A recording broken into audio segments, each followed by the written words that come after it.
Alrighty, ladies and gentlemen, it appears that Wuthering Waves is finally kicking off the individual character marketing, because we've got the post, lament, Anthropocene stars intertwined information sheet for Lynae. And while unfortunately we're not going to get the full details of her kit with this breakdown, we will be able to get a pretty up close and personal preview of things when it comes to her lore and her personality. And they've actually got a bit of a nice little voice line prepared for us. You might recognize it if you've seen some of the past PlayStation trailers before.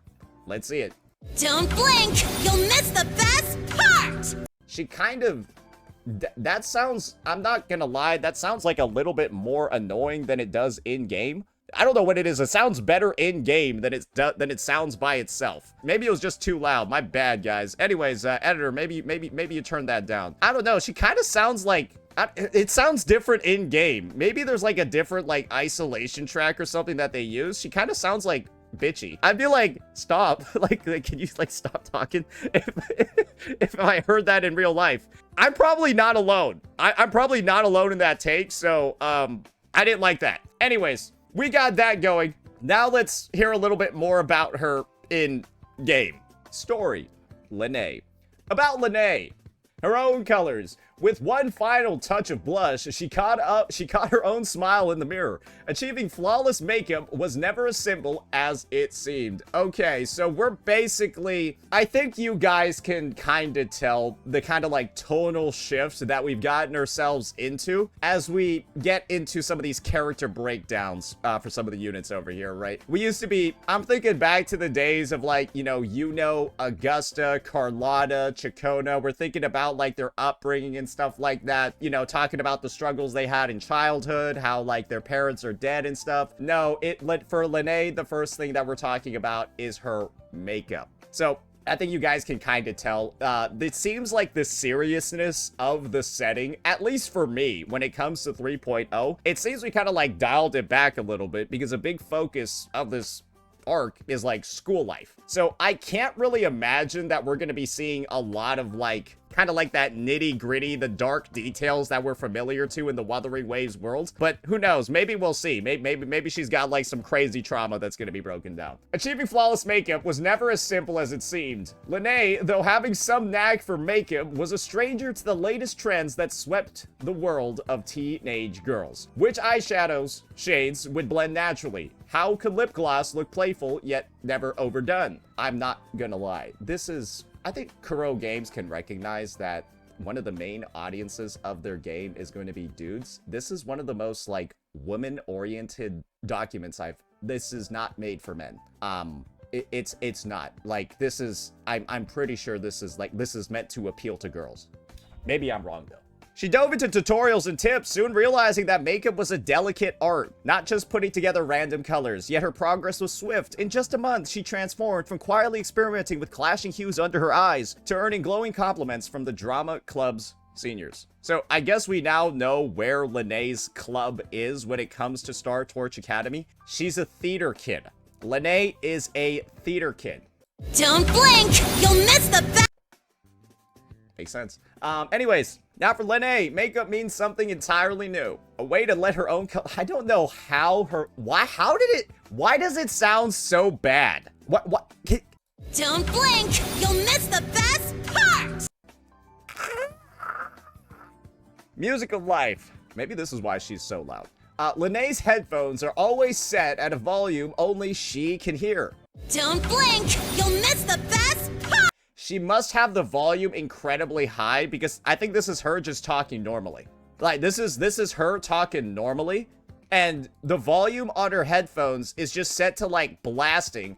Only she can hear it because it blows out everybody else's eardrums. I think that's the lore reason for why the fuck she sounds like that. Lynae's headphones are always set at a volume only she can hear. What is on her playlist depends on where she is and what she's doing. She needs a powerful rock and roll when modifying a motorbike, switches to symphonies for inspiration while doodling, and lets soft, bright... Okay, so it's like lo-fi. Okay, she got lo-fi on. With the breeze when relaxing on the rooftop.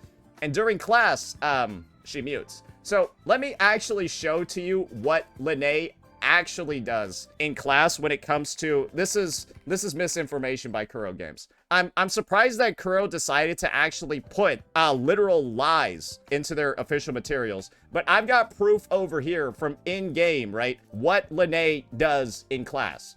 So we actually had this ad over here, right, where it kind of like shows Mornier teaching a class, and what you'll notice, right, what you'll notice is that Lynae's over here, right? Lynae's over here. But then by the end of the video, she's not there anymore. So the reality is that Lynae does not listen in class because she doesn't go to class. She left before the class was over. Yeah, that's why she was there and then not there. Yeah, that's why she's gone. Just a cool little tidbit for you. All right, I did hear something from somebody out there, right? I did hear something from somebody out there, and it's probably a good idea for us to just double check and verify. I'm gonna look up the Wuthering Waves Japan account, and we're gonna see what the Japanese version of Lynae sounds like when they're saying that shit. Are you guys ready? Maybe this will be maybe this will be enough to save it. Maybe this is enough to save it. 見ててね。この輝きを。 Nope, the voice direction seems to be exactly the same in all of them. Yeah, no, she's just loud. No, she's just loud. Yeah, I'm gonna be honest. I'm not gonna blame I think the VAs all got the same message. Be super fucking loud when you record this voice line. They're both annoying to me in the same way. So, it's intended. And I think they did the job correctly. They did the job correctly if she sounds a little annoying. I think she's meant to be, because I get the same vibe from JP and EN at the same time. She's a Gyaru, she sounds normal for one. They're supposed to sound annoying. That's what I'm trying to say. Her being a little annoying is lore accurate, guys. That's the point. That's the type of archetype this unit is in terms of her design. Anyways, let's keep going. Lynae doesn't like absolute silence. That's pretty clear. To her, something bottomless and unsettling lurks beneath it. The wind whistling past her ears as she races, the teacher's voice echoing through the classroom, the laughter and chatter of classmates in the hallway. These sounds are the true cornerstones of her daily life. Ooh, now I know what I want to see. Since we found out during an interview with Kuro Games that the lament is apparently like where a situation where there's no sound, maybe because we have seen during the 3.0 trailer, Lynae and Rover go to stop what looks like a lament. Maybe this is where she's gonna have like some sort of like, I don't know, affliction, right? Where maybe she gets into like some sort of area in the story where there's no sound at all. And then because of that, right, she ends up being like super like, you know, out of place. That seems to me like something that would actually make sense as a part of the story's progression. And it would, of course, right, actually relate to her lore. Now, what else do we got?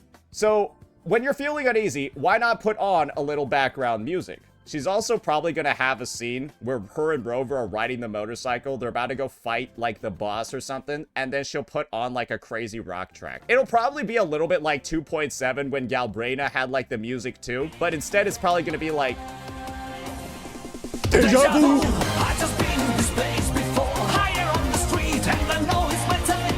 That would be pretty good. Yeah, if they have something like Initial D that her and Rover put on, they put on like some Initial D shit, and then they're like riding up like some walls and stuff, and then like killing a massive TD. Well, it's kind of obvious that's going to happen. It's kind of obvious it's going to happen. So get those race tunes ready. You know get the JP race tunes ready. You guys know. Was it like Running in the 90s? Oh, that's a good one too. When asked, she'll smile and step closer, slipping off her headphones and leaning in until her face is just inches from yours. Do you want to listen with me? The song playing right now is my favorite. Oh, she better do this in the story then. She better do this in the story, turn on some Initial D, and then they go fuck up a massive TD. Call me Dr. Seuss. Where are the credits? This might come as a surprise to many teachers at the academy. Despite her long-standing, battle-scarred attendance record. Yep, we got battle-scarred attendance record. Yeah, we got proof of that one. Lynae still performs remarkably well. She somehow manages to keep her grades at an average, sometimes even top level. Credits deducted for skipping classes, arriving late, unauthorized modifications to expedition motorcycles. I think we got proof of that as well. Yeah, we got proof of her illegal modifications. Welcome to Sigma Presents All About Road Safety. Let road safety education roar like a supercharged engine. Today's headline, a serious case of unauthorized modification and speeding. This student was caught driving an illegally modified vehicle over the speed limit by 100%. A reminder from Sigma. Sigma! Excessive modification increases the risk of traffic accidents. I'm sorry, that's still the best. This is still one of like the best things I've ever seen.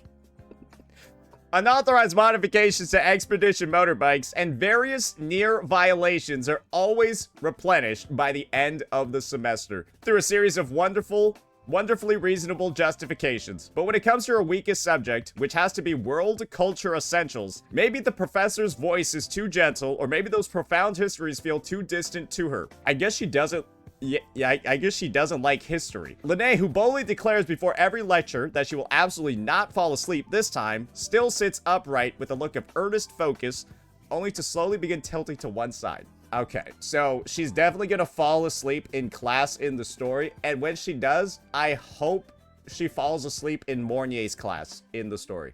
I'm excited. It has to happen, because you want to know what I was experiencing when I was listening to this? Reactor drive or an artificial sun. I got fucking bored. I low-key wanted to fall asleep when she was talking. Bro, she is boring when she's saying this shit. Is essential to maintaining Lahairo's biosphere. Helios represents the pinnacle of interdisciplinary engineering. It must withstand intense and prolonged heat. Yeah, shut the fuck. You guys ain't learning shit. She's actually just she just talking, bro.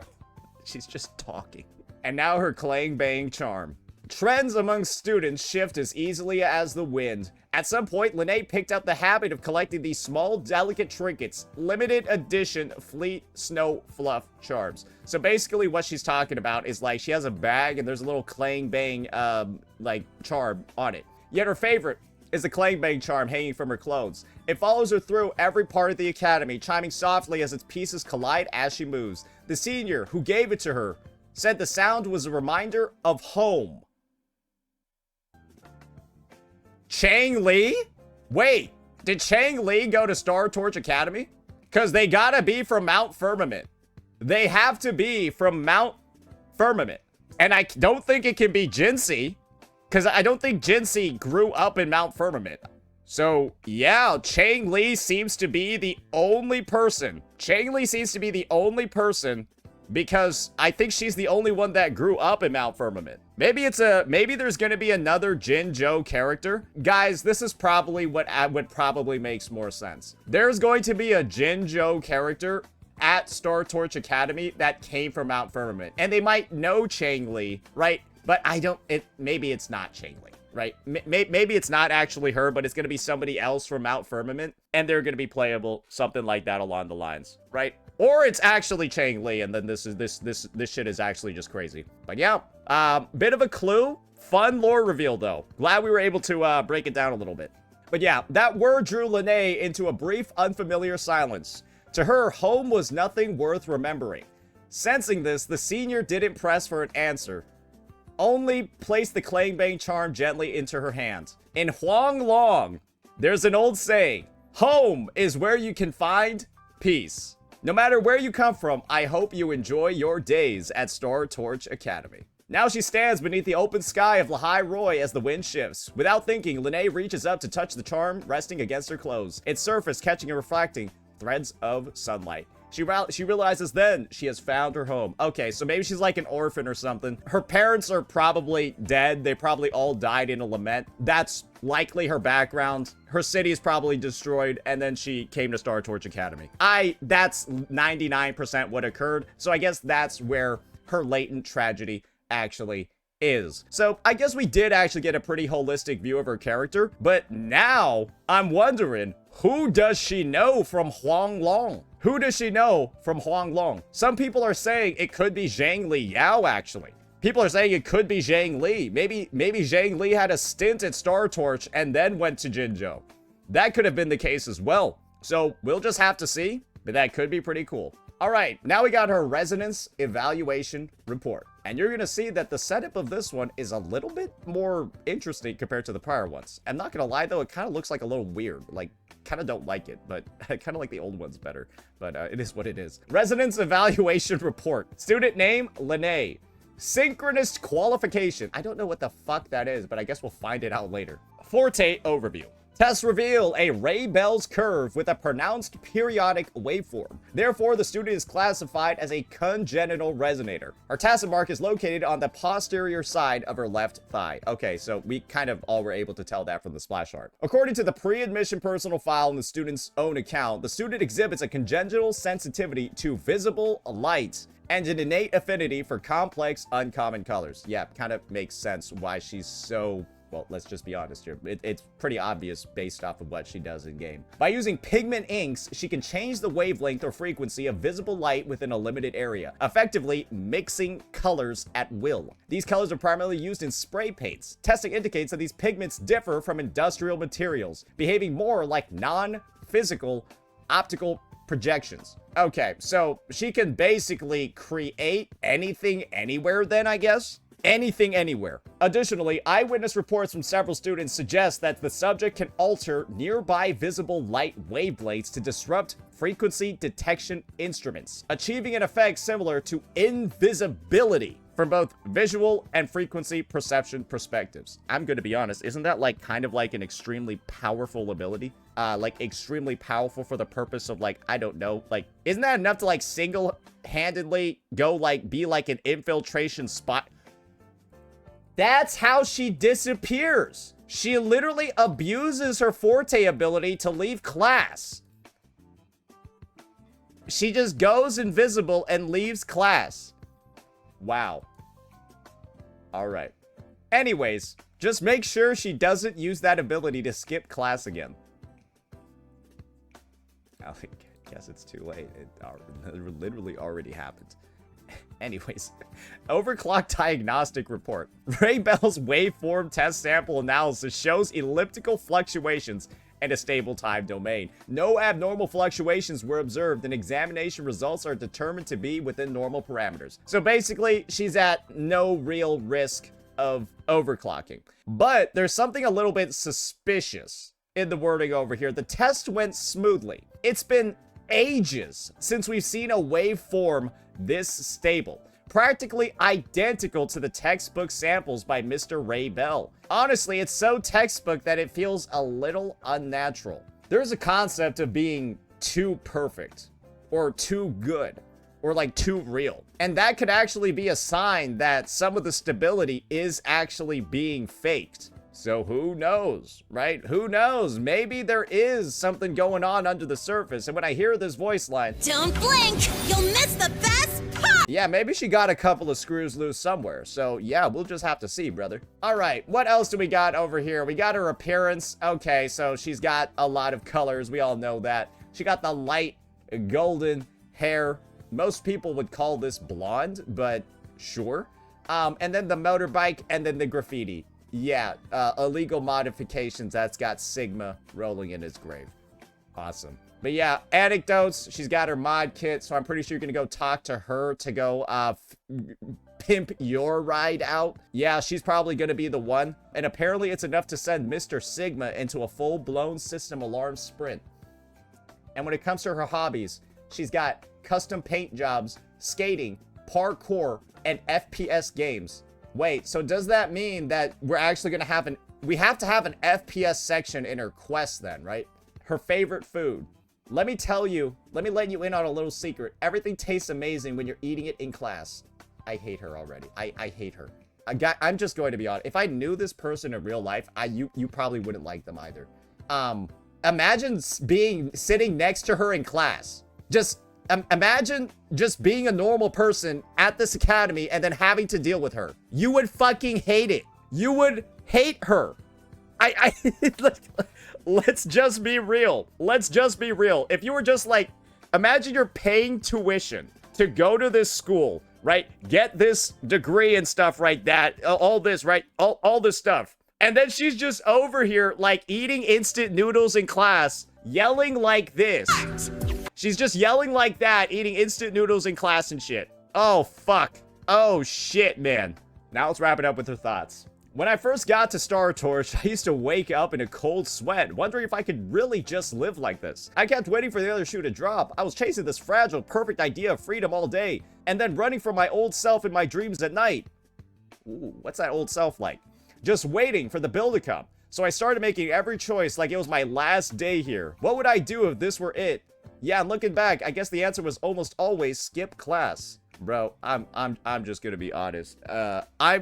I'm gonna wait and see what type of characterization this unit has, because I see the potential of her getting annoying really, really, really quick. Because a lot of the stuff that I've seen in here is that, yes, bro, she is a fucking criminal.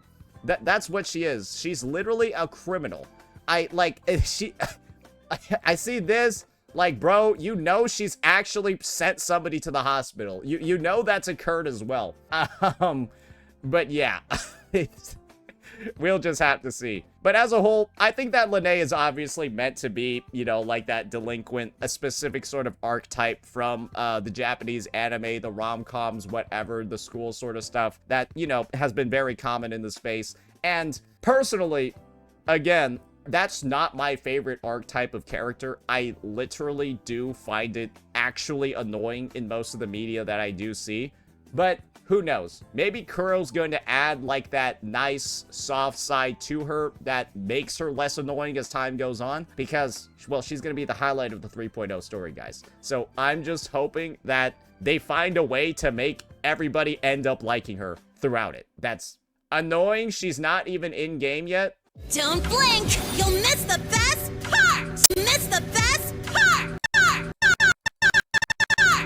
Oh, so does she need to be in game for me to say that that somebody could find that annoying?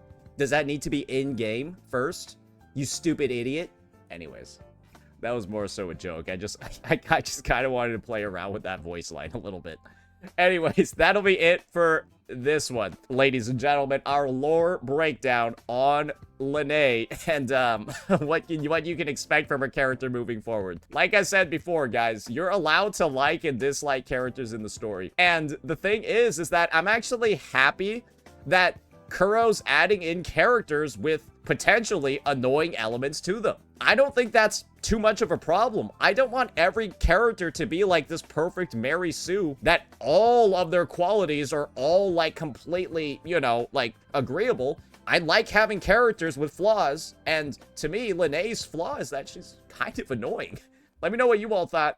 Peace out.